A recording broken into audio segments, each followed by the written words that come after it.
धर्मादाय आयुक्तांच्या निर्णयावर मी असमाधानी, कायदेशीर बाजू तपासावी लागणार. रवींद्र धंगेकरांची प्रतिक्रिया. तर बोर्डिंगच्या आडून काहींकडून राजकीय आरोप, संबंध नसताना माझं नाव जोडलं, मुरलीधर मोहोळांचा आरोप.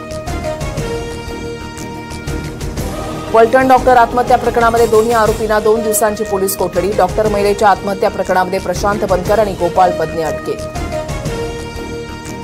फलटण आत्महत्येप्रकरणी सुषमा अंधारेंचा सरकारला 2 नोव्हेंबरपर्यंत अल्टिमेटम. मागण्या मान्य न केल्यास 3 तारखेला फलटण पोलीस स्टेशनच्या समोर आंदोलन करणार, अंधारेंचा इशारा. रुपाली ठोंबरेंनी गुंड पाठवून हल्ला केला, महिलेचा फेसबुक लाईव्ह करत आरोप. ठोंबरेंना राष्ट्रवादीतून निलंबित करा, माधवी खंडाळकरांची मागणी. रुपाली ठोंबरेंनी मात्र आरोप फेटाळले. गौतम अदानींनी घेतली शरद पवारांची भेट. पवारांचं निवासस्थान असलेल्या सिल्वर ओकवर शरद पवार आणि गौतम अदानी यांच्यामध्ये भेटीचं कारण मात्र अस्पष्ट. राज्यामध्ये नाफेड आणि एनसीसीएफ अंतर्गत 15 नोव्हेंबरपासून खरेदी प्रक्रिया. 2025-26 मध्ये सोयाबीन, मूग आणि उडीद पिकाची हमीभावानं खरेदी करणार, नोंदणी प्रक्रिया सुरू. भारतीय महिला क्रिकेट संघाची विश्वचषकाच्या फायनलमध्ये धडक.